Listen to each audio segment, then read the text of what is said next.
Welcome back to Brews and Business. I'm your host, Braden Cruz. Oh, shit. Let's do it Go again. ahead. Okay, let's do it again. Oh, yeah. Sorry. I was looking over here, and then I was like, oh, wait. We're going to keep that I forgot part the in there camera. anyways. So I'm your host, Braden, and this is Abel. No, I'm your co-host, Abel. I thought we were redoing this. and we have Tyler Trumbo back in the studio, and it's been a while since we've talked and stuff, and you've been busy and whatnot. So we're going to catch up here in a minute. We've got some really good whiskeys. Abel brought some. Tyler brought some.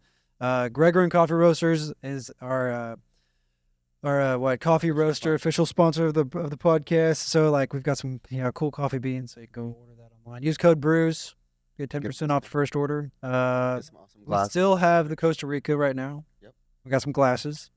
Yep. No new merch yet. So we have a bunch of other shit we're figuring out. So this is on the back burner. There's a lot of things for sure. Yeah. So I think we're gonna play a little bit of catch up today. See what Tyler's up to. It's been a year and a half. Year and a half. Something like that. It's been a minute. I was excited once I saw your name on the schedule. I was like, oh, yeah, man. We haven't had Tyler on. I told my wife. Brought my table in. I could have done some adjustments for y'all. I definitely Dude, wouldn't have said no. yes. Yeah, I definitely want us to know, But I told my wife, I was like, oh, yeah, we're going to Tyler. I was like, you remember I did those stretches for a while there that he showed us? And she's like, oh, that's right. I remember. So I was pretty excited to have you back on. So what are we drinking? This is Stag. So this is one of Stag's more rare whiskeys. It's a barrel proof, single barrel whiskey. They don't release these a lot. And so when they release them, it's kind of hard to get. And just straight out the barrel. They don't dilute it. They just put it right underneath the barrel, put the whiskey in it, bottle it up, and ship it out. Hell yeah. Hopefully y'all enjoy. Taste it. Cheers. Cheers. Thank you.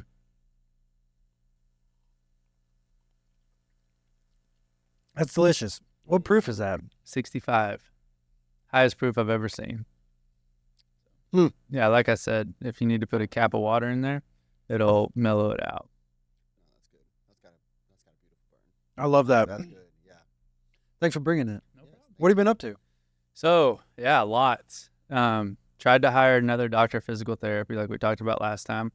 Failed either to find one that met my specifications or one that I could get to come on board. And so we just talked about pivoting. One of my buddies was the attending at Walter Reed for the oral surgery department. Mm-hmm. And he was getting like surgeries for carpal tunnel, for cubital tunnel in his elbows. And they just kept doing all these different surgeries on him. And he's just like, I'm like, I don't think that's where it's coming from. I think it's probably coming from your neck. You might have what we call central cord compression, where you have a disc that's bulging into the actual spinal canal. So your spinal cord's running through that canal, and the disc is actually bulging onto your spinal cord. Very serious condition that caused like bilateral symptoms into both extremities. So he got his neck MRI'd, like 40%, like occluded. So he had like 40% compression onto the spinal cord. And he's like, I don't think I want surgery. So we kind of worked. And so far, he hasn't had to have surgery. Maybe eventually he will, but so far he hasn't had to. So that kind of got me thinking. And then he's like, hey, everyone's having pain. You need to come out here and talk to us. So I was actually able in January to go out to Walter Reed Medical Center and do a presentation to Cool. the oral maxillofacial surgery department and just kind of give them some pointers. And then I came back and I'm like, this is my pivot. So now I've started, hopefully by the time this podcast releases, we'll see, it will be up and running, but it's going to be HealthSpan HealthSpan University. Mm-hmm. And I'm going to have like a free group, an elite group, and then a corporate group where I can kind of go into corporations, talk to their employees, like on how to be healthy, things they can do like at work to decrease that wear and tear of just bad posture and things over the course. Like, look at me right here. Yeah. Something like that. Hunched over. And then I'm doing courses. So I'm putting together a course based off that presentation I did at Walter Reed called Aging Well for the Dental Professional. Is going to be my first course. I've already got that almost done. And then after that, I'm going to do HealthSpan 101, which is just like, hey, if you're not healthy and you're looking to start being healthy, don't go try some extreme like diet or exercise program that you're not going to be consistent with. Just start like implementing these basics, like, maybe one a week that take less than 2 minutes a day to do. And then we can build on top of that. But just kind of giving people that platform so they can start, achieving optimal health spans for the age well. We should publish this in about a week. week or two. We don't have anything backlogged or whatever, so yeah, it should come out pretty quick. Sweet. But I need a timeline. what in the world do you? It'll actually make me work a little bit on it. Oh, man. Because I'm still seeing patients. You know, I still got my my brick and mortar, so to speak, business where I'm actually doing concierge consults and client care. But yeah, so that's why I'm so impressed with you and everything you're able to do outside of just running Sooner marketing. I'm like, my goodness gracious.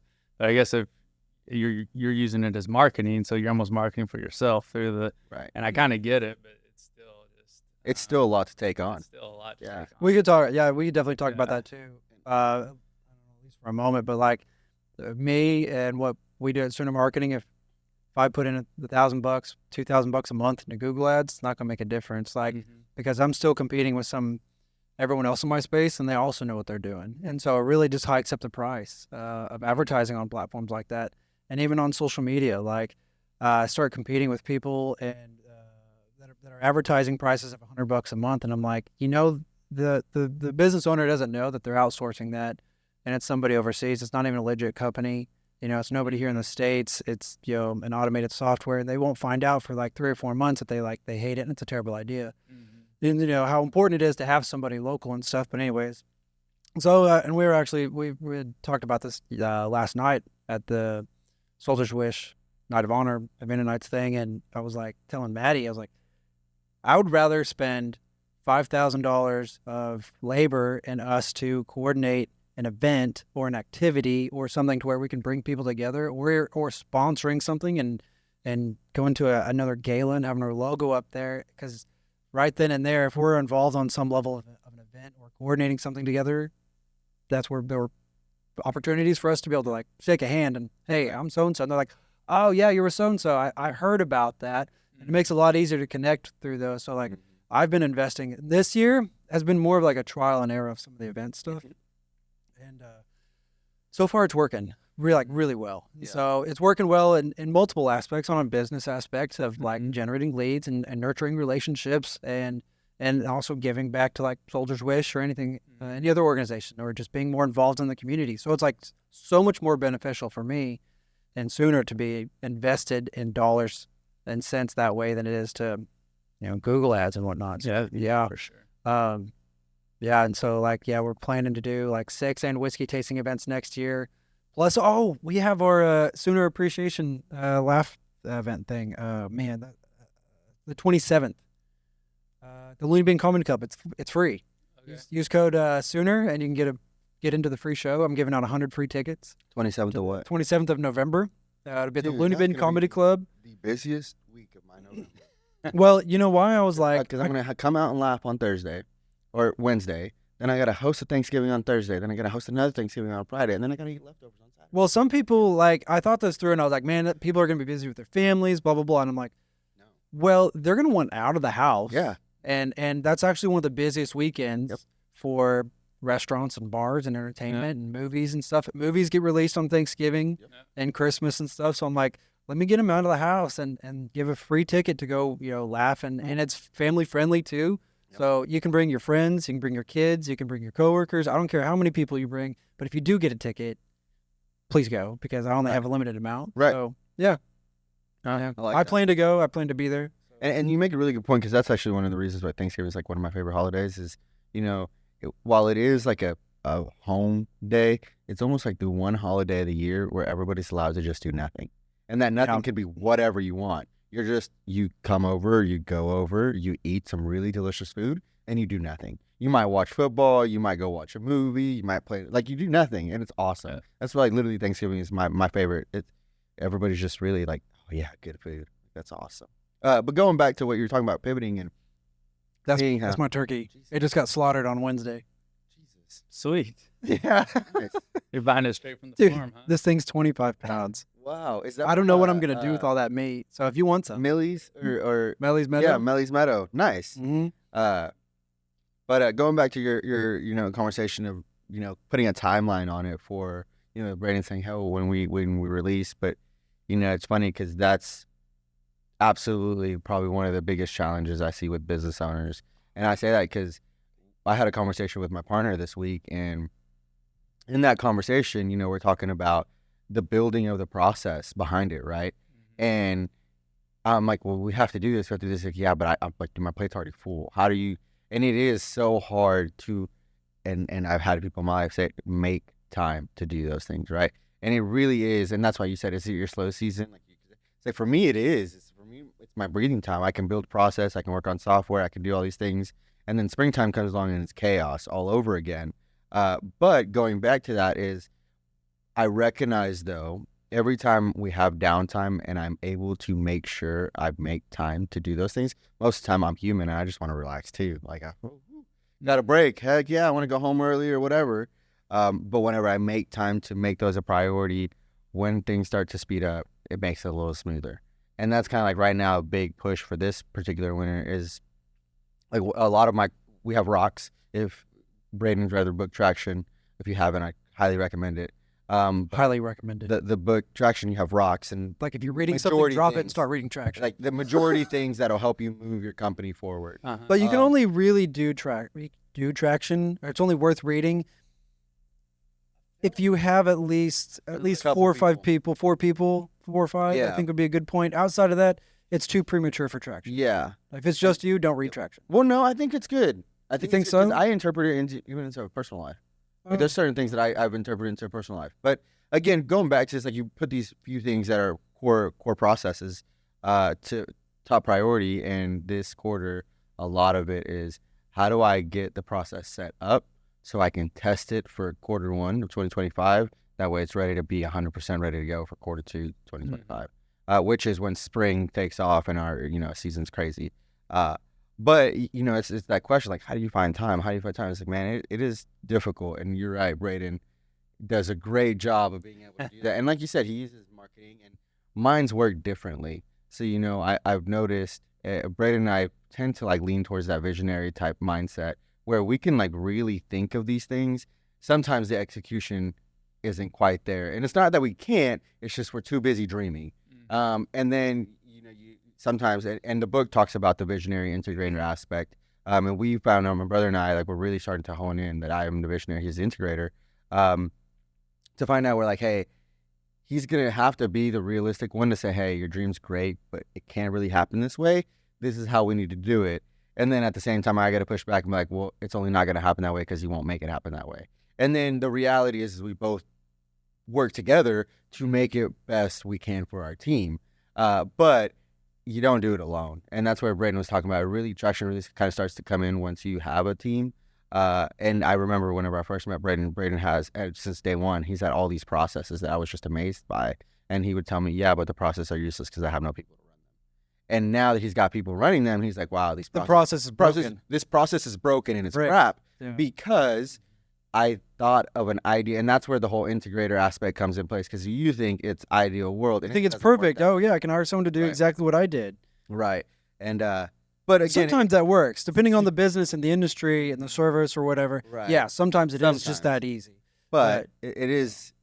But it's hard to do that, right? And like you said, you're in that transition where you're trying to figure out, do your classes and courses and pivot and all at the same time. And it is hard. And I love that, you said you try to hire someone and it fails. Like, yeah, but you didn't give up. You pivoted. You saw a different avenue of something. And that's kind of the same thing we've done it. How we're doing it right now. We talked about our leases. So to kind of add on to what you're saying too, like, you don't have to perfect it. And I've got everyone on the team, they're like, we're being scientists, not perfectionists. Yeah. I said, yes, and we're striving for excellence. Right. So the perfection doesn't exist. Right. That's okay. That means mistakes will happen. I mean, we want to provide an excellent quality product and service, or whatever. But anyways, so if we can it's a lot easier to get something to 80% than it is to get it from 80 to 100. Yep. Absolutely. That's good. And so I've kind of acknowledged that, to where I'm like, I can't perfect something, but I can get it to 80%. Like I can take some of that dreamer role, some of the integrators, not even really integrators, some of the visionary, do a little bit of integration, and then kind of just watch it and see it, and then try to do some perfection. But even then, I become brain dead after 85%. Oh yeah, yeah. And I'm like, I need you to step in and help really figure it. And that almost kind of takes, to get someone to 80 to 20, to have someone finish that gap as 80 to 100. That 20% is a lot harder. It takes a special brain. Yeah, I think they really have to pay keen attention to detail. So, and I think I would agree with that. And I think we had Tim on a few months ago, and he said, or a few weeks ago, he said, get it to about 80%, right? And then try to get it, once you get it to 80%, try to get it as close as you can to 90%, because nobody's ever going to notice that extra 10%, right? And he's talking about a haircut here. But when we think That's about in process. Who Not How, isn't it? Huh? That's in Who Not How. Oh, maybe. Tim said it to me the other day whenever he was here. But nonetheless, it's like, but if you think about it, the right person, that eliminates, you go from 100% trying to find the right person to do the job to now you got to find that 20% of person who can do that job correctly. And it's like, well, that at least minimizes the room for error, but the error is always going to be there. Does that make sense? Yeah. And like you said, it's definitely difficult to build those processes and all that at the same time, and how you find time to juggle that. It's tough. And I will say, like Brady said, it's a little easier once you have more people, just because, the right people, and it comes and goes, and like you said, because one thing this is going to rely on once it finally kind of gets launched is going to be like content creation, right? Funnels, like that stuff that's like, I have no, like that stuff's so far out of my wheelhouse. The build it and they will come thing. Sorta. Yeah. Not if they don't know it exists. Yeah, if nobody knows it, if nobody knows a Quick Trip, a beautiful brand new Quick Trip was just built, and no one drives by it, no one knows it's there. Then what? They have to do something. You got to do something to tell people, hey, this is here. Come get it. Blue Studio is a prime example of that. Yeah, in my experience. Right. Absolutely. And it's funny. Those are kind of the thing that I guess I've been realizing this week is just like, I think as you progress in business, you realize the pivoting points, and so we're doing it. And as you progress in business, you start to really understand what it is that makes that business actually succeed. Like, you already know that, hey, I'm going to build this, but realistically, my next problem is, how do I get people to know that this exists, right? And it's like, well, how do you know that? Because you've been in business long enough to know that, okay, well, great, but what's the next step, And it's like, and then once I get to that point, I'm sure by that point I'll have that next problem in the back of my mind kind of formulating. And it's kind of... I know it's a need. Like, 70% of Americans aren't healthy. Mm-hmm. It's a need, but it's also... I'd believe 95. Yeah, I would probably...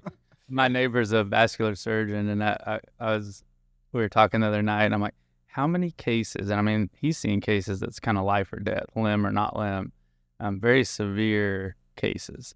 And I'm like, how many cases do you see that could have been prevented with optimal diet and lifestyle? And he's like, 95%. Yeah. 95%. So 95% of cases he has to do to save a life or a limb could have been prevented if someone just exercised the right way, ate the right way. And what we're finding is that it's not necessarily that they don't want to. It's almost like they're not able to. Yeah. They eat all this crap, the average American diet. And if you follow the food pyramid that the FDA sends out to all the schools to share with kids, and you're on it, is about 75% to 70% processed foods and about 30% whole foods. And so if you flip that and you start eating 70% whole foods, you flip the pyramid is upside down. Exactly. So if you just turn it on its head and you start eating... Have you heard about that? More fresh meat, more fresh fruits and vegetables, and leave all the breads and the pastas and the cereals alone. You just made the Italians mad. Yeah, you're going to start feeling better. You're going to start looking better, and you're going to be healthier. And then you start walking 7,000 steps a day. Heaven forbid we lift a weight here and there. And you're probably not just going to feel better in the moment, but when you're 80 years old, you're going to be doing things most 80-year-olds can't do right now. But most people don't even know that. Like they go on, they trust everything they're given. If you go on the website, can't remember the national organization's name, but like, let's just say it's like the American Diabetes Association. I'm sure it's something like that. And you look at the optimal diet for a diabetic. If you ate that, you'd become a diabetic. Like, I mean, back to the T. If you want to be diabetic, there you go. Yeah, There's your route. Eat the diet that they recommend. So okay, so it's like just being able to get to people early before all these things start happening, and be more preventative. Yeah, be more proactive in someone's health and fitness and wellness so that they age well. But I come up from a different perspective because I've seen all the people that didn't. Right. I can kind of tell, hey, if you keep letting this knee pain keep you from doing X, Y, Z, this is what you're not going to be able to do in 10, 20 years. Right. Which they're happy. Like, hey, I can still like go to the grocery store and still walk. I was never a runner anyways. I don't care if I can't run. It's like, so they don't really see the how fast that's Detrimental. progress into more debility in just a very short period of time, which is why falls are the number one cause of injury-related death after the age of 65. It's because people get pain, they get sick, and then they just start moving, they get weak, their bones get weak because they're not loading them with heavy weights, and then they fall, they don't have any bone mass or muscle mass to protect them, they break a hip, Right. and about 20 to 30% of people that break a hip after the age of 65 don't live for another year after that. Mm-hmm. I mean, it's crazy. So, No all one right. knows that. So I know who you are, but now if I'm listening, I'm interested to know who you are. So, Yeah. so who are you? Good segue. Yeah. What do you do? Who are you? I'm a doctor of physical therapy. Okay. With the background of working with the lead military personnel over in Okinawa, Japan, and then professional athletes and performers like Cirque du Soleil in Las Vegas. Okay. And then moved to Tulsa, get back closer to friends and family. Opportunities for my wife's career were here, and I can move anywhere. And just looking to take all that knowledge and help people age well. That's kind of my passion, is just to help as many people learn what they can do now in their life that's going to help them be like badass as an 80, 90, 100-year-old. Being able to actually like play with their grandkids instead of like their grandkids have to come visit them and sit on their lap because they can't get out of a chair comfortably. Yeah. Which from No, the that makes sense. conversation That's last cool. time is really not that hard. And you're explaining right now, like it's really not that hard. It's more what you're doing right now to get you to at that point, 60, 70, 80 years old, you built those habits that now, like you said, you have that built up muscle mass. You're not starting at that point from a level of like you're now trying to build or so on and so forth. Yes, it's simple, but it's not easy. Right.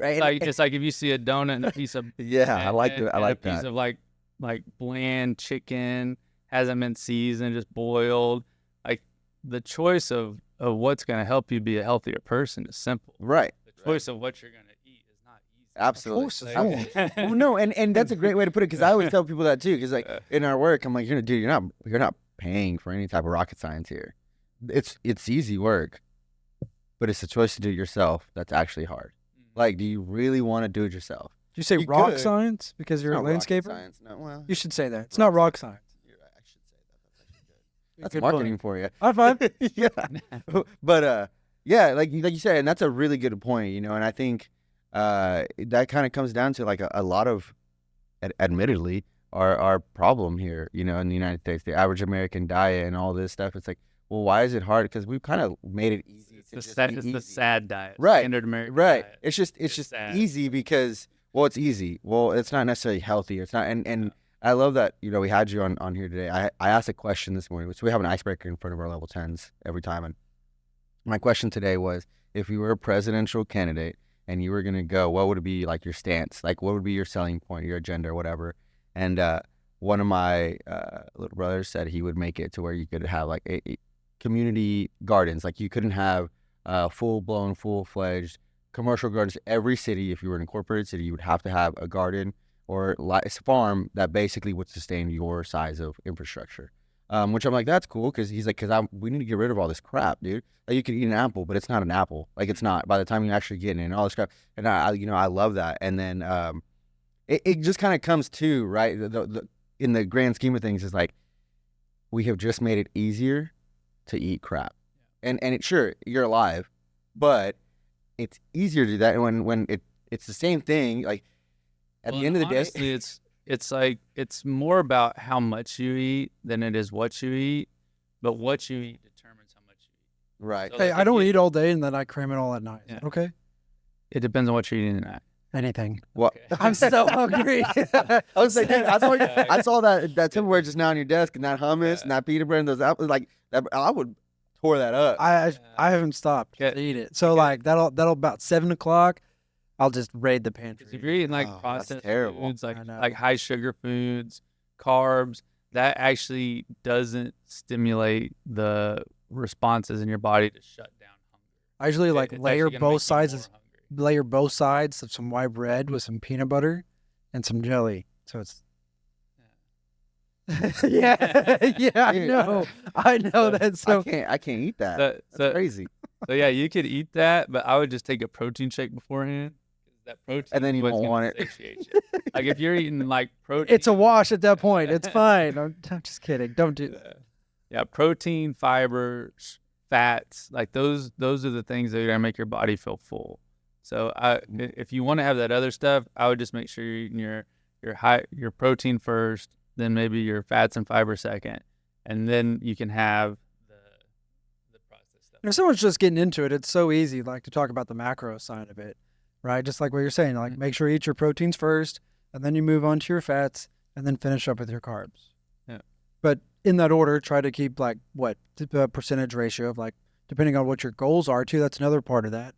You know. Yeah, I mean, typically, you've read James Clear's book Atomic Habits. Mhm. Nope. Talk Good. about a book you need to read.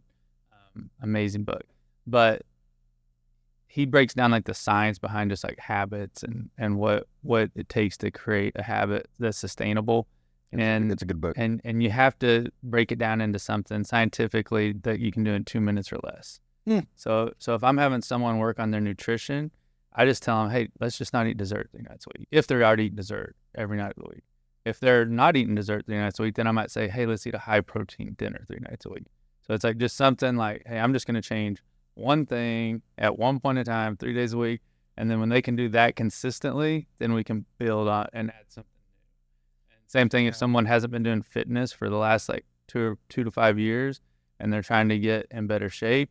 I'm like, let's just pick a time of the day where you think you have the most time consistently and just put your athletic clothes on. I don't even want you to work out. You know, I love that, and I wish I only was changing one thing right now, but it's everything. Well, okay. Oh my In God. all fairness, okay, and I will agree with you, but hey, dude, okay, he's talking about a completely different level of something, right? So, for instance, yeah, we're already like, dude, we didn't just start fitness. Like at this point, we just decided we want to change what we're fitnessing about. You know, like all of a sudden you decided, hey, I'm in you a don't wanna be marathon runner, inside of a but- marathon Right, here. right.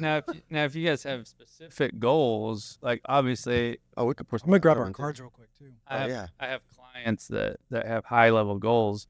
I saw one of the top golfers in there last year. I see some of the tennis players. I saw two state championship cross country runners this year. So performance goals are different. Right. They have different levels of motivation. Right. Things that they're willing to do, and you just come at that from a different angle. Oh, don't mind me. I'm just stepping there. Just wanted to get conversation. Conversation. Have you seen these yet? Okay. They ask great questions. Yeah. Hey Anna, will you look at the timer on the computer real quick? Let's see what time we're at. These are really cool, actually. What's it say at the bottom? Perfect. You want to hit it real quick? Okay. Did you make this game?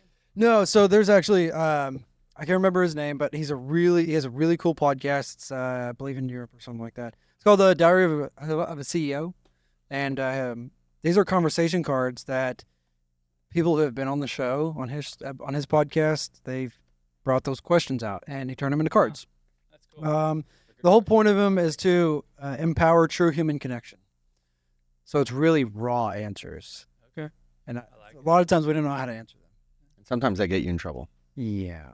Which is why we got another pour. Oh, wait, he poured this. Well, he poured his, I know, before we got. Well, I'll wait. I don't want to drink his, though. It's fine. Can. It's up to you. No, I don't care. That Rebel single barrel is gonna be good. I can. Oh, dude, I wasn't sure what to think about it. I bought it because Braden forced me to.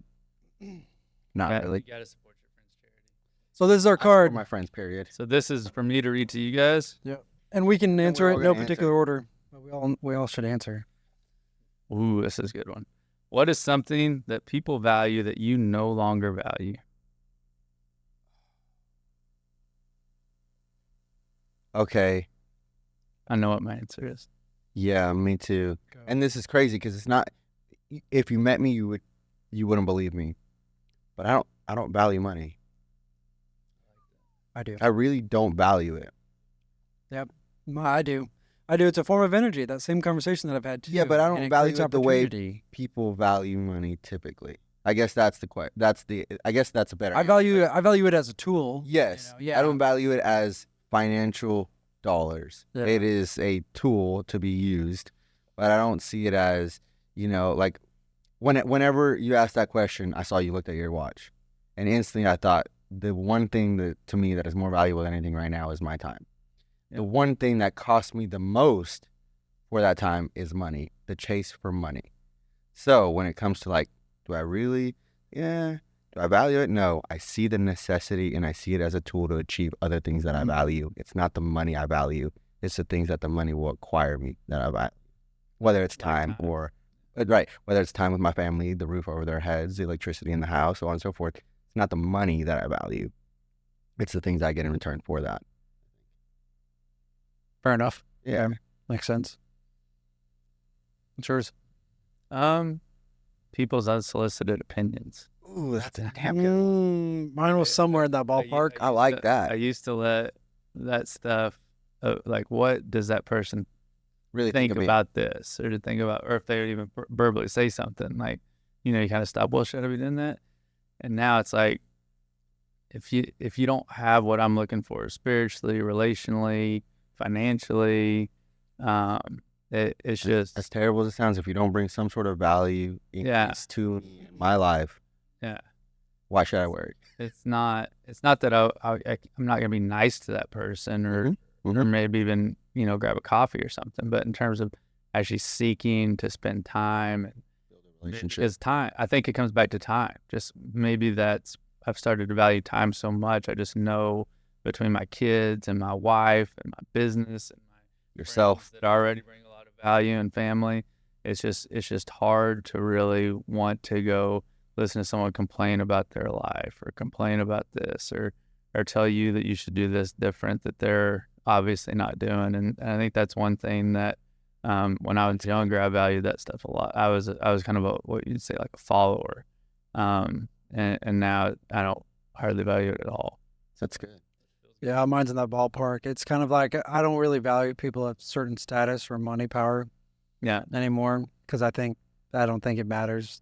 I don't think it makes a difference to some degree. Like, you put, and I think we talked about this. Have all the other things Exactly. Yeah, exactly. we If talked the character isn't there, someone's got $1 billion, but they've been divorced like 4 times, and their kids don't like them. Yeah. Do you really want to get $1 billion Not my the circle. way And they like there's plenty of people that I've met and they have plenty of money, but they have terrible people skills. I'm like, how did you make it to that financial status? Or there's even people of political power, political status, locally and nationally, to where you meet.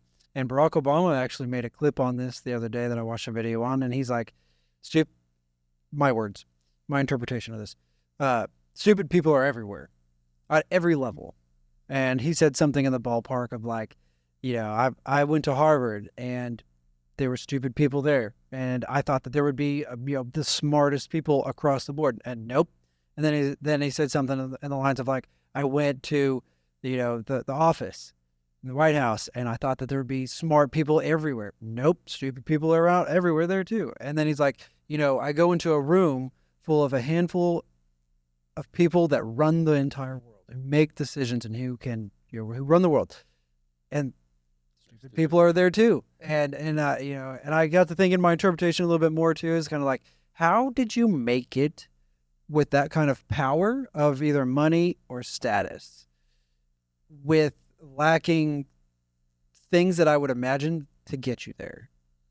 Right? Like, how did you make it to be a president and you don't know how to manage people? How did you can't delegate. How are you a president? How are you a mayor? How are you a business owner with 50 people? Like, how did you do it? Did you just continually figure out a way to sell and rob Peter to pay Paul along the way? And you're really up to your eyeballs in debt and you have no one that respects you. And like, I don't know, but even then, like, there's more to the story behind just what, I quit putting people, I stopped putting people on this pedestal. Yeah. And I take them out, I'm like, you're on the same level of me as is him and you. We're all human. And we're all human. Like, what happens when I open up this curtain? What's behind there? Same thing there was on this side. Yeah, right. There's the same flooring over there as there is here. Well, and I think people are smart in different ways. Yeah. So some people have common sense, but they might not be able to pass a test. Right. So they don't look smart to the academics, but but because they have common sense, they go to these academic places. Like what Barack Obama said rings pretty true with me, because when I went to Melissa's dental school and they had a big like dental school like event with all of her classmates, I'm like, I've never met so many dumb smart people in my life, because they're just the way they Different type of smart. acted, and you're like, they're not smart, a lot of them, but they could pass a test. Right. I mean, they could ace those things like nonstop. So it's like there's different levels of smart. Yeah. That's so cool. You scan the QR code and it takes you to the YouTube video where you can watch the answer. That's pretty sick. That's cool. I didn't know that. Sorry.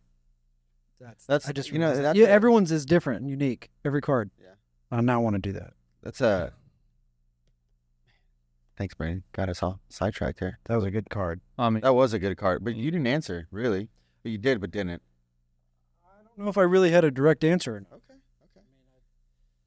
Because I kind of aligned with him, so I didn't want to answer the exact same thing. So I just kind of twisted it to my perspective. Well, and Yeah. it's funny, as I kind of have a perspective here that Doesn't mean you don't respect somebody. No, absolutely. You know? And that's what I was about to say is like, this is funny because I have a perspective about this with something that literally happened yesterday. I took my new sales guy, my little brother, to his first networking event, and he was like, "Oh yeah, it was great." I was like, "Yeah, you see the people we talked to, like those are great people." Talked to one of the guys; he was a networker. You could tell. He even asked me about a networking group that I was a part of, so on and so forth. I was like, and most of the people we hang out with were great. I said, and realistically, there was one person there. Don't mean to be hateful, but he's a fat man in a suit. Everybody knows a fat man in a suit. Santa. I was like, huh? Santa. Yeah, sort of.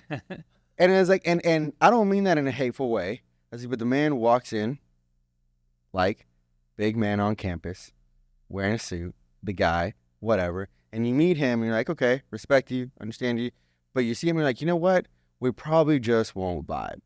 And that's okay, right? That's okay. Doesn't mean you don't respect him. Doesn't mean you're not nice to him. Doesn't mean you don't shake his hand and, hey, nice to meet you, whatever. But you understand that, hey, maybe this person just doesn't fit the character type that I want to be friends with. Maybe doesn't fit the type of person that I could actually see myself doing good business with. Maybe, not to say this man isn't a good businessman. Doesn't mean they're not smart in their own ways. Doesn't mean whatever. But they're just not the type of people that I want to invest my time with, right? And that's okay. And I think that as you get older, that definitely becomes easier. You start to recognize certain people by the way, everybody carries themselves a certain way, right? And you can kind of feed off each other and so on and so forth. And I think that's one thing that as you get older, with you guys both kind of saying the same thing and we kind of going somewhat along the same thing, which really comes down to like, well, time. A lot of times we spend time thinking what other people's opinions are. And sometimes that's good, of course. But, there's other times when really, you should probably care what your wife thinks about Heard about you. the man in the arena? Yes. Okay. That's one of my favorite things. Exactly. So that basically Exactly. means like, I respect Yep, your exactly. opinion because you and me are in the arena. Right, We're doing exactly. the same thing. Exactly. We're both business owners. Exactly. You two included. Right. We're in right. there. Like, I respect your opinion. You got something to share? And that's Tell me, exactly because right. you're in there trying to strive for the same things that I am. And it doesn't matter if you get it wrong or you say something. Maybe different arenas, but you're in the arena. Exactly.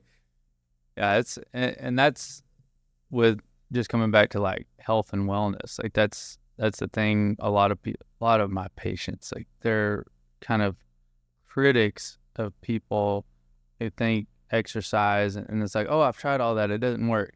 It's like, no, it does. I promise it does. It does. It's undefeated. More protein. Don't worry. Yeah. But you can also go spend 45 minutes on an elliptical 4 days a week and get almost zero results.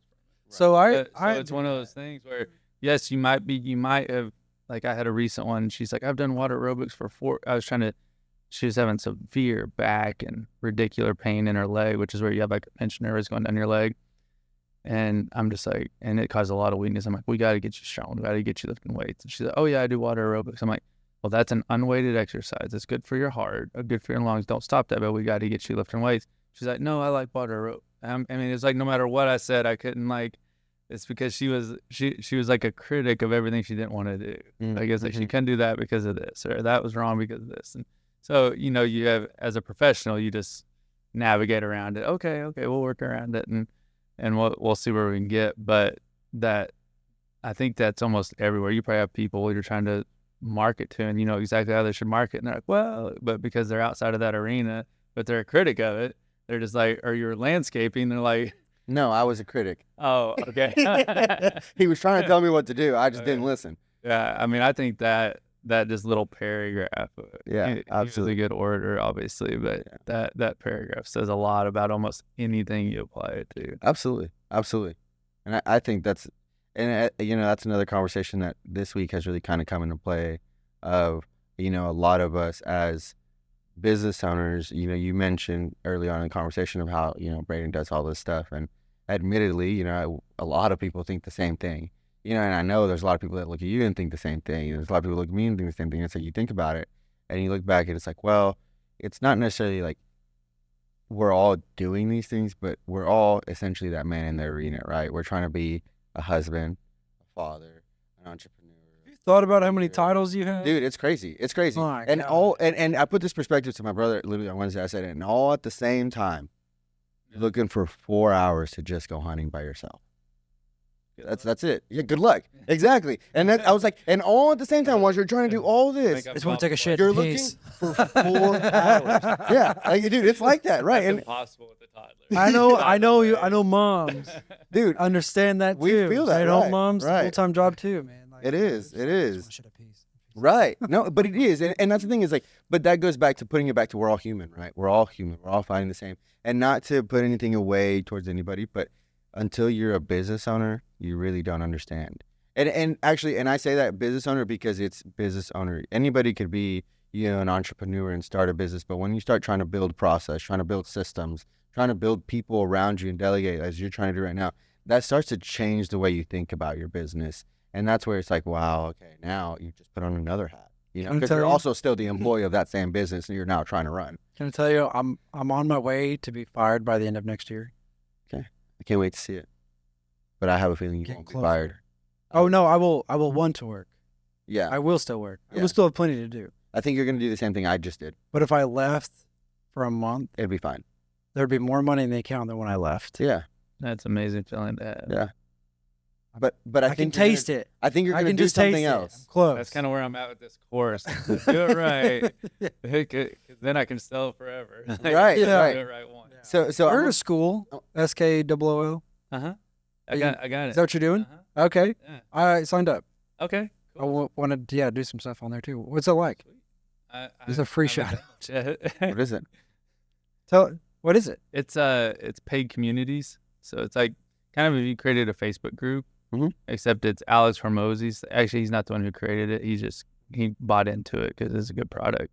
But you know who Alex Hormozzi is? Yes. Yeah. It's kind of his Facebook, I guess you'd call it, but it's for business people Makes sense. trying to sell paid communities. Yeah. Subscribe, join my community, pay me $5 a month or whatever like- you want to price so- it at. So it's like instead of me. So it's like OnlyFans for business owners. Yep. It has finally happened. I know. We're going to be rich. I want to So- do it. so I it's signed like- up for it, but I wanted to work. don't know If anything we about could it. spend some time on something like that, I think it'd be really cool to do something like Brews and Business. Sorry, go ahead. I was gonna say it's like selling your knowledge almost.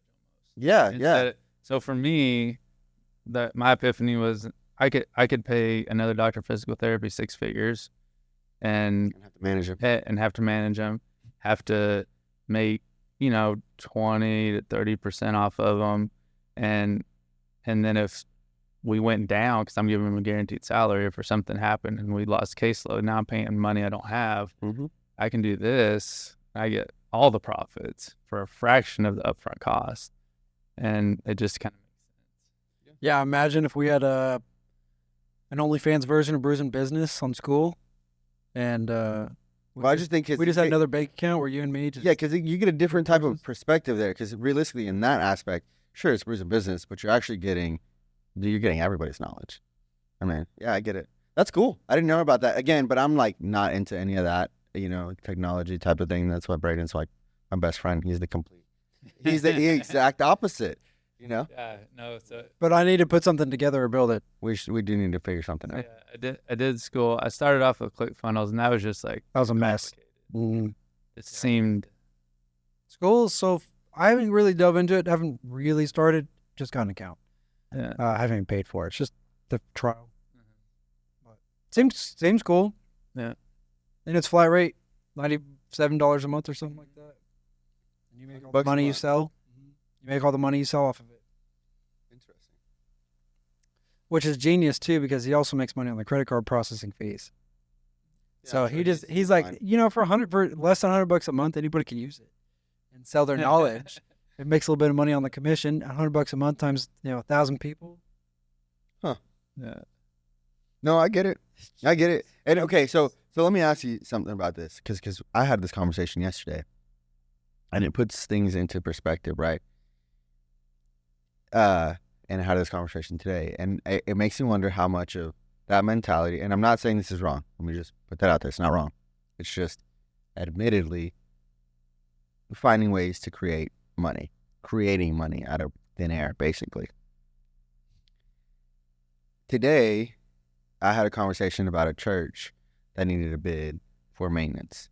Now, this church, as far as I remember, whenever I was part of this church, this congregation, whatever the hell you want to call it, religion, we volunteered to do everything on these churches. Like, if it needed to be mowed, we volunteered every week. If it needed if it needed to be painted, we volunteered.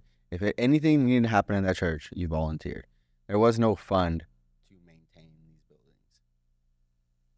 Well, now we are maintaining one of these churches and are possibly looking at getting the opportunity to bid a few others. It's all fine and great. I'm not complaining. But pose the question, well, hold up. When we were growing up, we had to volunteer for that crap. What do you mean we're now getting paid, and our business is getting paid to do this work? Why? Why is it not volunteer anymore? Why is it not? And then yesterday we talk about there's almost every other like AC HVAC company will do like $180 to come out twice a year, check your stuff, and so on and so forth. But if they have to buy filters and install filters in your house, they charge you $80 acquirement fee to acquire the filters, and then they charge you for the filters on top of that. You would think $80 would be enough to cover the damn filters, right? But it doesn't. And it makes you wonder how many times someone like Alex has created money out of thin air. And I'm not saying he's wrong. He's smart.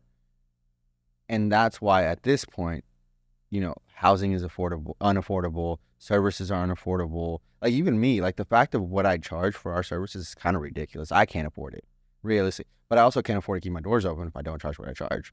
So, there's that caveat. And it makes you wonder how far we have got to the point. And the conversation got brought up of, okay, why is it that they're spending money now for us to maintain the properties and people aren't volunteering anymore?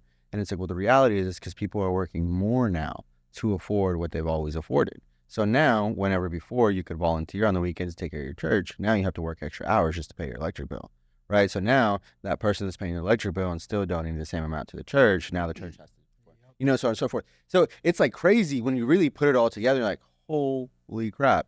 On one end, thankful, because as a business owner, I need to keep my doors open. But on the other end, you're like, wow, I'm contributing to this bullshit.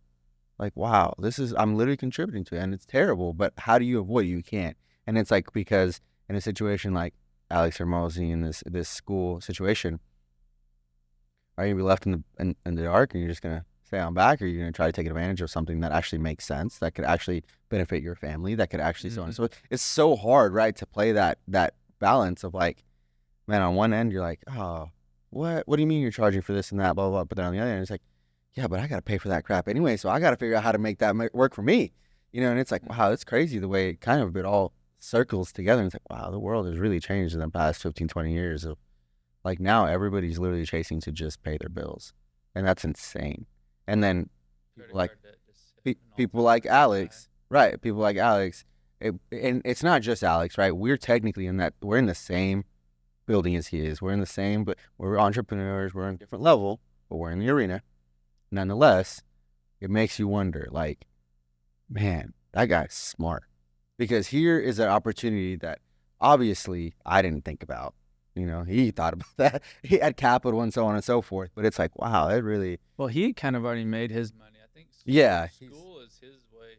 Like, he wants... Like, he thinks the world, like, all that stuff gets fixed through capitalism.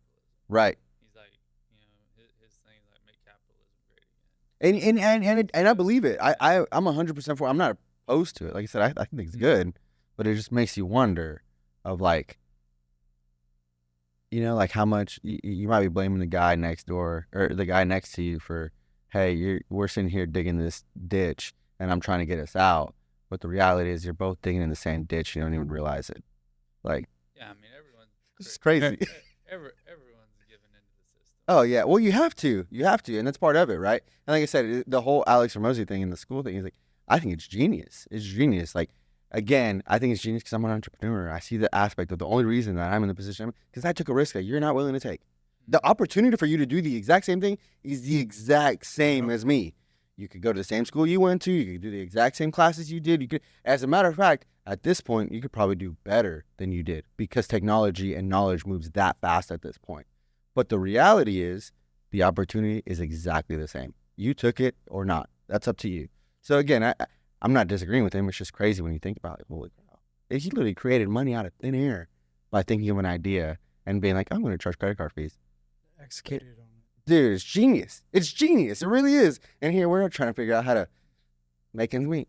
You know, it's No, he had to dump in some money into obviously development and software. once you have capital, things get a little which easier. which probably wasn't something that he put in and did over a weekend. Right. You know, and if he hired a developer, software engineer, whatever, it probably took Not if he did. you know, a few months, few weeks, maybe a year or two, and took some money. You know. And like you were saying, like they're kind of the creatives, the people who think up the cool things. Like I feel like I fall into that boat. Not all of us, I'm raising my hand, me included, are good at actually like taking an idea we have. I feel like I have a great idea once a day, and then I get home like, what was that idea? It's like, and actually like making it a thing where you take someone like Elon Musk who's stuck in traffic one day, and he's like, this is stupid. I'm going to build a tunneling system that makes traffic problem solvable, and everyone laughs at him. Or an automated lighting system that calculates it throughout the city to optimize for traffic flow depending on time of the day and what streets. Make all the camera systems, make all the traffic lights connected because they're not. They're managed between city and state. Well, make them all communicate. But he created the boring company where you tunnel underground, and it's like an electric rail system where once your car gets on it, it's like hundreds of miles an hour, and then you drive off of it and you're wherever you got to go. And he built that, and now the company, fast forward a few years, is worth $100 billion. Right. And it's like, and that's just like something in his head, like stuck in traffic. And he creates $100 billion company. Well, and this is real. Oh yeah, real. Oh, it's a real thing. Yeah, so, it's a real thing. No, so he actually built it under all of his like. Elon's an animal. Yeah. I don't even know if he's human. But here's the thing. I truthfully believe that those people, because Tyler and I both feel you're similar to that. Like, how do you get certain things done? Like, you just think of them and they just happen. And it's like, how? I believe Elon, obviously he has these ideas, but he also now has the capital and has the right partners and has the right scientists and so on to make things happen. So now that he sees it, now he has to see problems and think about the next person to solve it. So the who, not how situation. I feel Elon takes the credit now, but let's be real. He's got a lot of really smart people in his circle of making things happen. And for us, we just haven't hit that level where we're surrounded by all those people. True. Where the ideas naturally form themselves. Not because we do it, but because we have an idea, and then the next person's like, "Hey, that's actually a pretty good idea. I'm gonna try to do that." And then the next person's like, "Hey, that's actually a really good idea, and you implemented it really good, but I have a way we can improve it." And then the next guy's like, "Hey, you guys did great, and that was a sorry, but I'm gonna vision a little farther." And we haven't been surrounded by those people yet, and I think that's kind of the stage of life we're in. Well, it's like, what was the product that brought Apple to be $1 trillion company? Yeah, so it was a phone. Like, how long had Apple been around before this?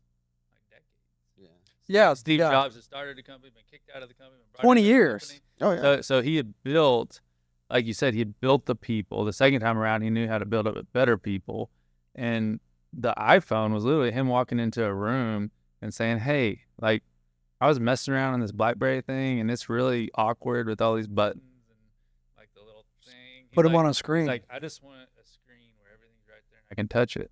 And they said, "That's impossible." And he said, I want a screen where everything's right there and I can touch it. Yeah, it's only impossible because you won't do it. Yeah, and that's what I said earlier in the conversation, right? It's literally, it's the visionary says it's only impossible because you won't do it. Exactly. And if you won't do it, I'm going to find somebody who will because I know it's real. Yeah. And again, that's within limits. Obviously, budgets help, to find more creative people. But admittedly, it's like you said, man, it's that simple. Somebody had the right person or had the right group of people to allow this idea to literally formulate into a real thing. And for us, we're trying to create level 1 of that, right? That level 1 of, hey, we had this idea and an idea actually became a product, a service, a something we could actually tangibly sell. And then from there, ideally, we built the right relationships, the right people around us, and so on and so forth to be able to, the next project to be able to take off a little easier. So like, for instance, in me, and you mentioned your health, your courses, it's like that's in your realm, right? It's the same type of service. For me, it's like, if I start a spray business, I'm grinding business or anything, it's the same thing basically. Same in a house, similar, but because you're surrounded by the certain different types of people than you were at the beginning, a little bit of different knowledge. It's a little easier to get that idea to actually become something, and I think a lot of it's like. Let me ask you all this. Now that you're your business is fixing to start running on its own, you're fixing to maybe start creating some more time for yourself. Are you starting to value like your health? Are you starting to think about like not just how your business is going to be doing in 20 years, but how you're going to be doing in 20 years? Yes. How you're going to be interacting with your adult children, your grandkids. Really? That's crazy, right? Yes. No, because I go to the gym 3 to 5 days a week, and I have been for the last, 15 years. And I do eat my PB&Js because it is nice to just slap that bread together and call it a day. And then sometimes that is my dinners, and I know that that's bad. But for the other part, like I've got protein shakes, and I usually for breakfast, my breakfasts are usually high protein meals, except for like the occasional donut Fridays like today. Dude, I'm not gonna Why do you do that? I had What? cereal this morning. The PB&J? So the good. protein, if you're not thinking about the future, like you're just doing it for Well, it's Habits. well, it's to take care of my health. Yeah. okay. Yeah. No. So you are doing it. Yeah. No, I am. long-term. Yeah, definitely for long term. Okay. Yeah. So like I can run with my boys, and I can sprint, run routes, and do football routes. Okay. So like I could pretend I'm a wide receiver and them a quarterback, and I'll run the route I told them to run, and catch the ball the way I told them to catch it. Like I can still do all that stuff, and I plan to still do all that for the next 20 years.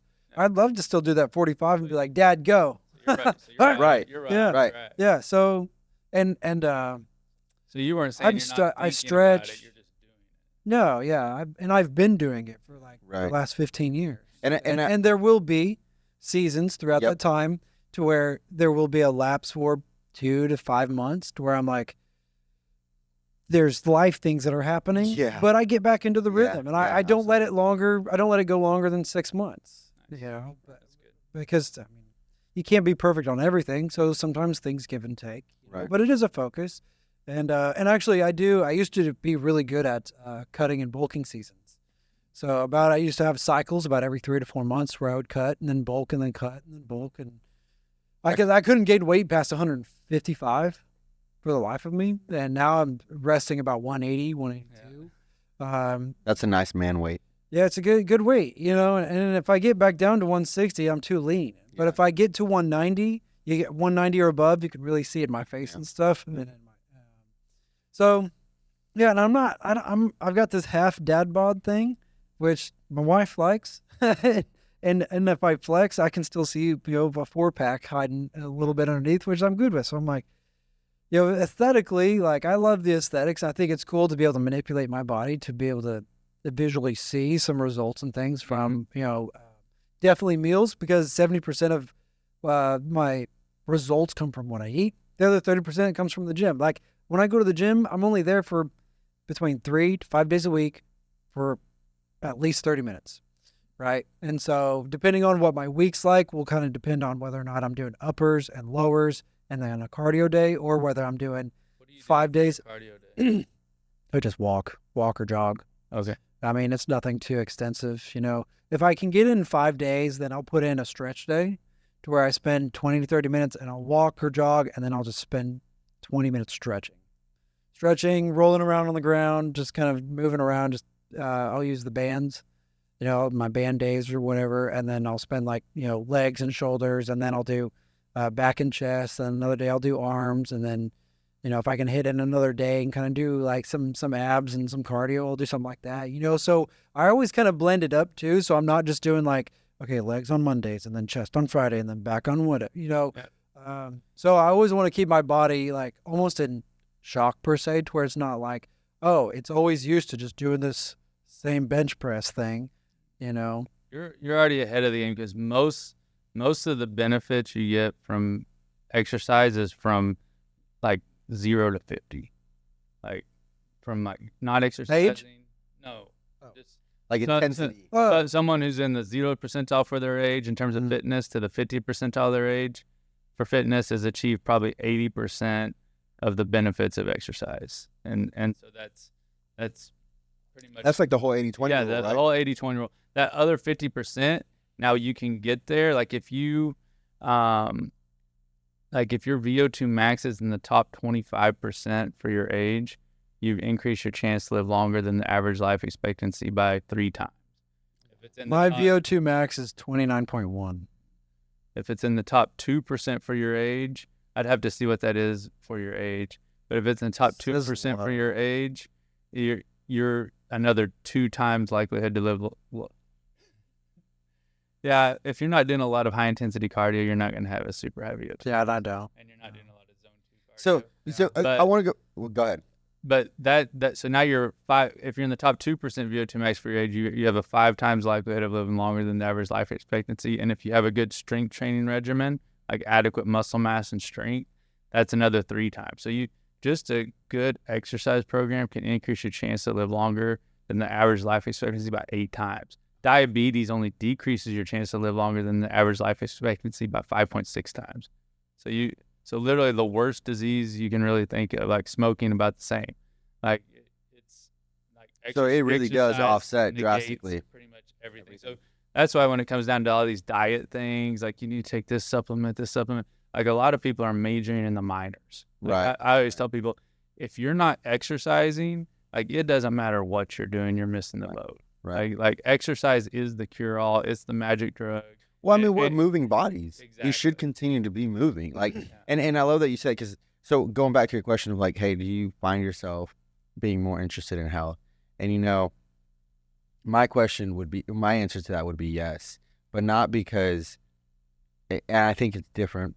Braden was a sports guy growing up. He kind of was involved in it. I was not. I played basketball 14 years. I did football 4 years. I did soccer 2 years, BMX for a year. Right, yeah. Do you still play ball, basketball? He teaches his kids now. I coach football. Though. Okay. He's progressed naturally. I've From been player playing to coach on now. Monday night. There's whiskey and the kids at Saturday afternoons. that's right. That's right. You're not that old. You can still play. But I do. I love to play. I love to run routes with them. I'll be like, that's like what I was saying, which is why it's so important to kind of keep up with that. Right. But my sleep, shit.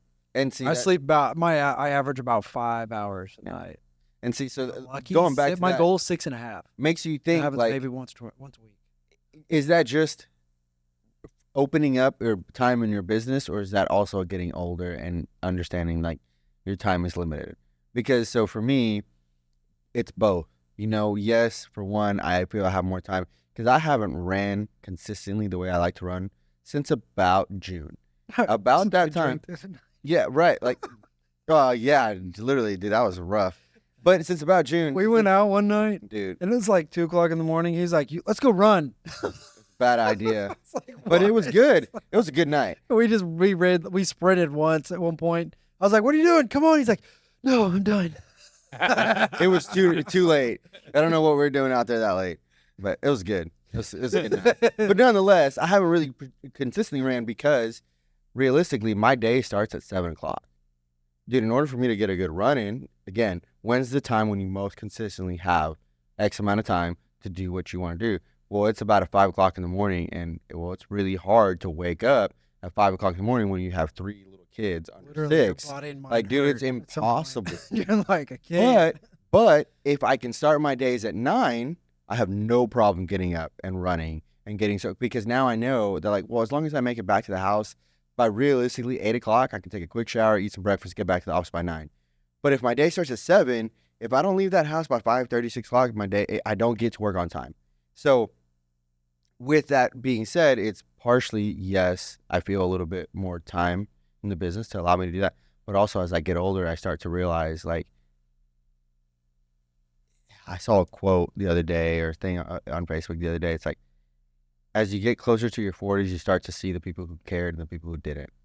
And I paid attention to the people around me, and I can see people who are 35, 40, 45, 50, and you can clearly and visibly see who cared and who didn't. And admittedly, most of the people that I do work for that have expendable capital to spend for my business are fit, older couples.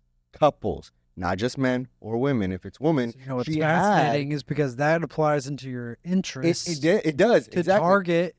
No, I know this. I'm learning, but couples, because I'm just now learning this. Yeah, right. This is great. But you learn this why, and I get this, and I'm like, okay, so I realize that I don't really care necessarily to have the money or so on and so forth, but it's almost inevitable Can I have a that tad these bit more of this people stack? cared about their health to some degree, that naturally their finances came. And naturally now they're 60, 75 years old, and they're getting around better than what I see 50, 60-year-olds getting around in. And it's like, why? Well, because at some point, typically in their 20s, 30s, they made it a point to make a bare minimum standard. And that's all it was, a bare minimum 3 times a week standard. It wasn't like, hey, I don't have to do. So if I could get in for 3 times a week for 30 minutes, whatever that is. Now, because the consistency is also another thing that really matters. Right. I mean, you can apply that across the board in a wide variety of parts of your life. That's exactly where I was about to go. He said whenever I walked in, like, hey, you're looking good. Like, oh, okay. It's like, well, realistically, he also got a haircut. I ran. That's how you saw him. I ran all winter long, and I eat actually really healthy. Like, eating out 2 times maybe a month, 3 times a month. I eat breakfast at home. My wife cooks me breakfast, usually eggs and some sort of meat, and that's it. Like that, I love that. I love it. If I'm bad, I'll fucking throw 4 tortillas on there, but I eggs and meat, and that's my breakfast.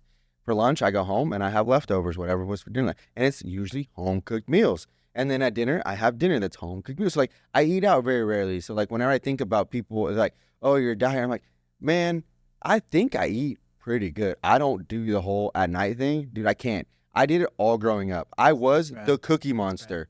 From about age 7 to like age 14, I was the Cookie Monster of the house. I'm killing half a pack of cookies a night with milk. Dude, me I and can't sugar, do that. like chocolate. I cannot do that. Ice cream. No. Cake. No, anymore. It's like, hey, dinner's done. You're hungry. Drink some water. But again, I've trained myself to that. And again, I may not be on the exercising portion of it at the moment, but when it comes to the diet, I feel I do fairly decent. Oh, I see it.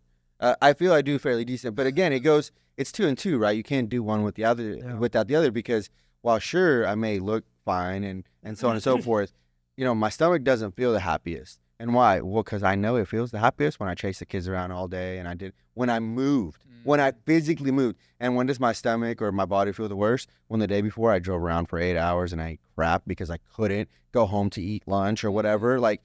I recognize that, and I think as you get older, you start to become more in tune with your body, right? And it comes, hopefully, right? And it comes in, I think, in our age, in the 20s and 30s, you start to realize, like, okay, there are certain things that I need to make priorities, and even though it's hard and life gets in the way sometimes, I need to make sure that there's a certain standard that I expect for my life. And I think a lot of that, or at least for me, I just turned 30 this year. I'm really trying to figure out, you said it, I literally been telling my wife, I got to figure out how I'm going to be at 50 and 60, because whoever I want to be at 50 and 60, I have to be that person right now. Right now. Because if I expect to chase after these kids at 50 and 60 years old, I have to be that person right now.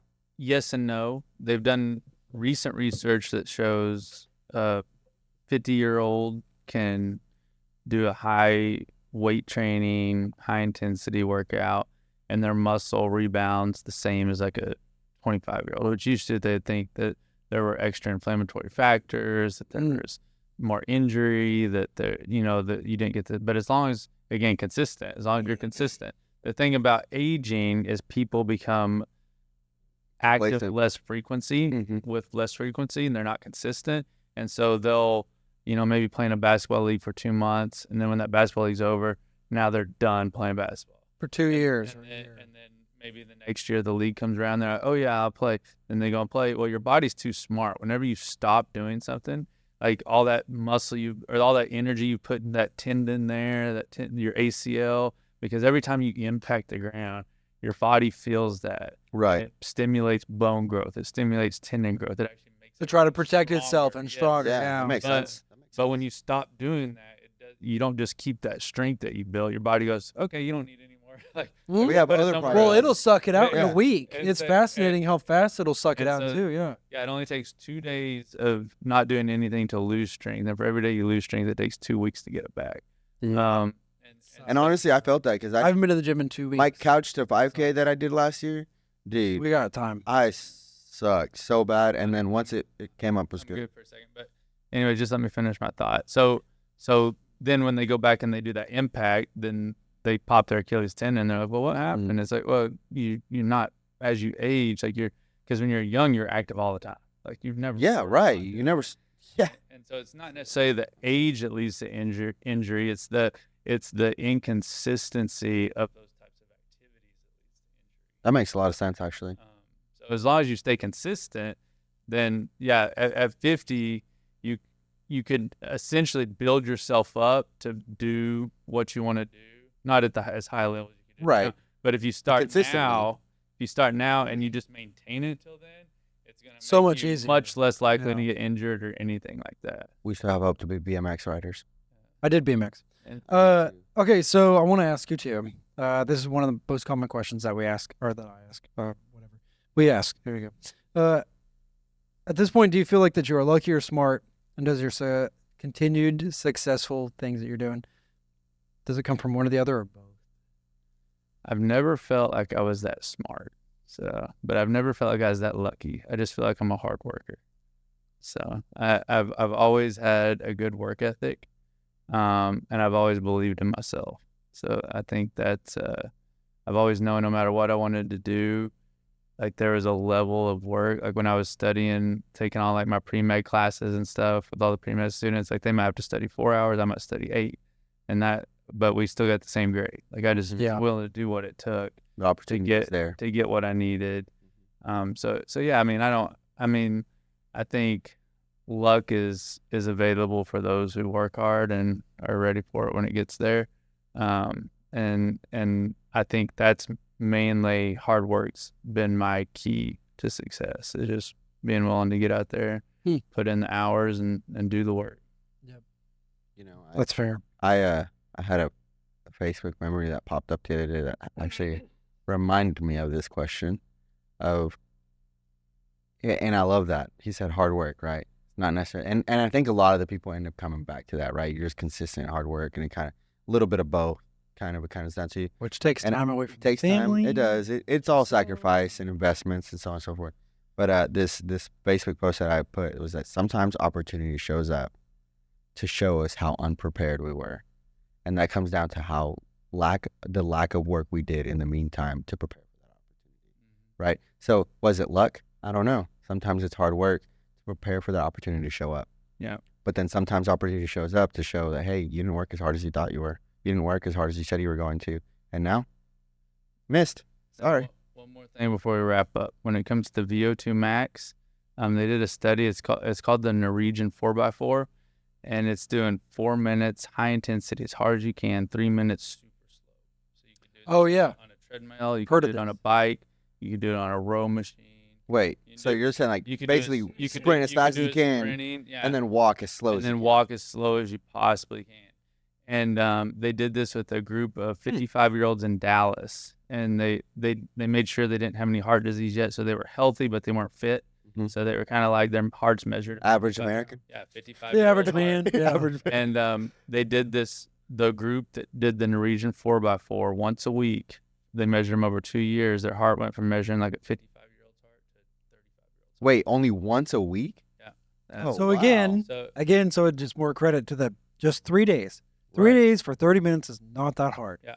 It's doable. Right. Exactly. Right. So if you'll factor in that Norwegian 4x4, your VO2 max. And I want to do some more of the HIIT stuff if I can squeeze in a cardio day like that and just, again, do the start, stop, and then like just do the more sprints. Yeah. Because I can work on that. Your lungs are they're surrounded by muscle tissue. You know, I mean, which your can allow you to diaphragm's a huge expand. muscle. Diaphragm's a huge So when you breathe into your belly, and your belly expands when you suck in air, that's your diaphragm. If you breathe into your chest, that's your intercostal muscle. So all the little muscles. Yeah. So some people are like, between your ribs. you're like, well, that's just your chest, but No, that's muscle. what about here? For sure. Yeah. Yeah. So yeah.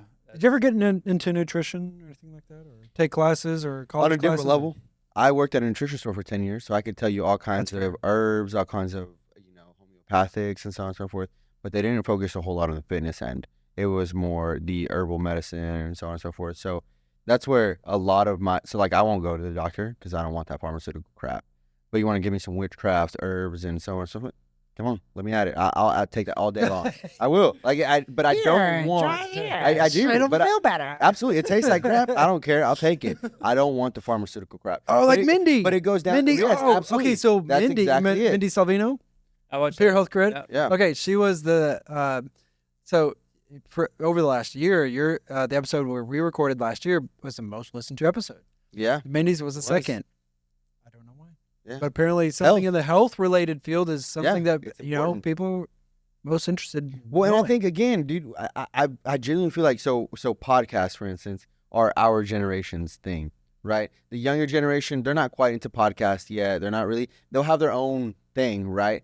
So, for instance, it's like with us hitting that age, a lot of us, and maybe I'm wrong, but there's a lot of entrepreneurs, and again, I think sometimes that's just the circle I surround myself with, but we do, like, health is a big deal. And why? Because we all are starting to recognize we're eating crap. We're eating poison every day. Whether you think you're eating a beautiful home-cooked meal that your wife made, it's still some crap point, because that poison came from, yeah, right. I loved what he's going to put in some things now that he's working with I Trump. think so. Yeah, Dude, I'm now he's excited. going to start hammering that I'm industry, which it's excited as about shit. damn time. Well, 50 to 70% of the funding of NIH and FDA come from big pharma and the big food. It's bullshit. Like, it's crazy. Oh man. Right.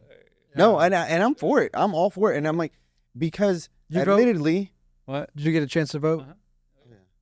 oh yeah, Oh, yeah. Did you see that like 80% vote of is that? Oklahoma voted? It wasn't complicated. it wasn't. No, it it wasn't wasn't. talking about. And you know what's funny is so I had a customer that I met with on Monday, and she's telling me, who she's voting for, and she's like, I'm kind of worried. I was like, don't be worried. Like, we got this in the bag. And she's like, no, like I'm worried, And then she's like, but I was just at Branson last weekend, and I could not get through these stores. I mean, and I don't know why I'm worried. I don't, And then the reality is, like, you go back to it, right? And I think it comes down to America, whether you agree to it or not, is just tired of the America that we live in. Everybody our age, whether we've ever been involved in politics or not, we're tired of going to the grocery store and picking organic and knowing it's still poison. We're tired of going to wherever, inflation happening. We're all tired of all this crap. It's like, you know what? We understand. Not having the same like you said, the opportunities to buy homes. Like, everything's gotten more expensive. Like, we're like anytime you subsidize something, which is, I'm not going to talk about parties, but one party talks about subsidizing, and one part you increase the price of that. You look at education, you look at healthcare. Like, no matter what we've subsidized, the price goes through the roof. Right. Anytime you don't pay for stuff, Don't give it to them, make them earn it. You don't give it, but you cut regulations. Yep. Anytime you don't give extra money to an industry, but you just cut the regulations around that industry, you decrease the prices. Yeah, absolutely. And Absolutely. So all we have to do is get rid of a few regulations. And yeah, that don't make any sense, that are driving up prices. right. And they make sense to big pharma, big food corporation, right? Because they're the ones that are. And I agree. Every time you subsidize, you create lobbyists. Yeah. Right. Every time you subsidize, you create lobbyists, and then that creates a whole different thing. And I'm really excited to see what happens. Again, I don't really know, but I think that as a whole, just like we're tired of eating this poison, so is everybody else. Everybody else is tired of, like, today, that question of, hey, what would be your one agenda, right? Mm-hmm. The one thing that was brought up, but a couple of things that were brought up, actually three now: affordable housing, fixing the food problem, and affordable health care. And I'm like, hey, I agree with all those. I think affordable health care, as long as if you can prove that caused because you smoked or you made some bad decision, that's on you. But if that's the case, we need to make it a almost standard to do certain things like work out 3 times a week and so on. So, because, yeah, I agree, but you can't just give things out. You're just subsidizing. You're making it easier instead of holding people accountable and asking them to do their part. And that's really what it comes down to. Like, dude, again, I'm not hating. I'm all for it. I don't mind paying people more. Just do your part, bring more value. And I think that's kind of what we're all down to at this point in life. It's like, dude, I don't mind paying more if I'm actually getting more. But at this point, we're literally paying more and we're getting crap. And we're doing more and we're getting less. We're working more to pay for the same crap we used to. And we're all just tired of it. And will it change? Don't know. But admittedly, in the health world that we're talking about here, that's a big move. And it could be amazing for us and for the future of our kids. And if it doesn't happen, it's going to be very, very catastrophic. Oh, yeah. Right, because it could be really good for our generations down low. Yeah. Our kids could hugely benefit. We're kind of screwed at this point, right? We're 30, 40 years old. Like, we're getting older. We've already been fed this. Ride the wave. Right. But realistically, for our kids, it's huge. We need that for our kids, you know, and we'll see how it all kind of formulates. But the health, you know, we all have heard it, you know, the food literally, depending on the quality of food we eat and everything, it's how good our minds work, how good our bodies work, how good everything works. And if we can get back to, and sleep, and if we can get back to good there, you know, think about how we have amazingly smart people in the world right now. Imagine if we started eating good food, getting good exercise, and getting good sleep. Think about how much smarter they would be. It'd be pretty cool. Yeah. Tyler, man, it's about time we wrap up, though. Yeah, it is. Man, it's always a good time with you. We've got a pretty cool structure for 2025, so you guys will be really excited to kind of see some things that's going into next year. Is there any reason why someone would want to reach out to you, or? Yeah, I mean, if you're someone looking to increase your overall health and wellness, learn to not just live a long time, but live well for a long time. So when you get to 70, 80, 90, you can still take that vacation with your kids. You can still go on that hike into the mountains. Just get on the school link that hopefully I'll supply to Braden, and we'll get you hooked up. There'll be a free program, a paid program, and whatever works best for you. We'd love to help you reach those goals. Yeah, well, we can plug that link in, so if you'll text it to me, I'll include it into the YouTube video, into the show notes, into the audio and stuff like that. So, yeah. And obviously, anyone in the Tulsa metro area that's struggling with pain and or balance issues or just wanting to increase performance, I Move PT Tulsa. We're always here to help with that. Well, awesome, man. Oh, we really appreciate you joining us today again. Welcome back, and I hope it's not so long before you join us again too. I know that there's plenty of conversations that we could continue going on. We could have a part 2 or part 3. Absolutely. So remember that Gregor and Coffee Roasters is our official coffee roasting sponsor of the Brews and Business podcast. You can find out more about them. You can order the Costa Rica, which is right now ours, on the website. You can use code BREWS for 10% off. And we've got some really cool merch on the site as well. Please like, follow, comment, share. Let us know if you guys have any opinions on people you'd like for us to bring on the podcast or different topics, things you'd like to learn. And I really encourage you to kind of share some of this with some friends and stuff. Because it's almost like free coaching. Absolutely. To some degree. Yeah. I mean, because like you could pay coaching. There's coaches where I've talked to about this, and they're like, this is something I would charge at like $1,000 a month for. If I got an opportunity to like hear these kind of conversations too, like, because I get to learn different perspectives of different business owners of different, ages and different industries and different success metrics, and whether or not they have a company of like a Hideaway Pizza, or whether or not they've sold $800 million companies or just started. Like, there's a lot of things to learn. There's people everywhere. There's people all across the board. So, share, tag a friend, things like that too. So, and wherever you like to listen, we're on Apple, Google, YouTube, all that cool stuff. I want to say one thing real quick before we wrap up. Braden's got a cool ass hat on. It's his new logo. Everybody's probably noticed it at this point, but I've really come to love it. Yeah. And you got some pretty cool pens today that are off-white. I really like these pens. Again, and again, this sounds silly, but we asked Tyler, hey, why would somebody want to get a hold of you? Braden, we talked about it in the conversation. This guy will tell you what you need to do, even if you don't listen. He'll repeatedly tell you, but there's proof in the pudding. He wants things to look good. He wants you to look good. He wants you to be found. And stay on top. Admittedly, and the reason we started Brews and Business was to try to, help some of that, right? Be found, be involved. And Tyler, we got you on board today, and we're just trying to help the community. And I just want to give a shout out to, again, Braden, dude. I love watching your business grow. I love watching all of our businesses grow. And having Tyler back on board, literally, you're one of my favorite, easily one of my favorite, Easy, yeah. easily guests. Yeah. And then we're looking on, we're like, holy crap, he actually had a top video. That's actually kind of cool. Let's have him back. It was fun. Yeah. So it's kind of cool to look back and just say, like, I remember 3 years ago when we first started this relationship as friends, and now looking at your business now, and it's a simple, stupid pen, but it's big, so it's gonna write good, and it's got a cool logo. It's things that you think about. Tyler, again, you're not thinking about just fixing the pain right now, dude. You want people to be walking and running grip and roller 70, 80 years old. It's like you surround yourself with people who genuinely care about the long-term growth of you.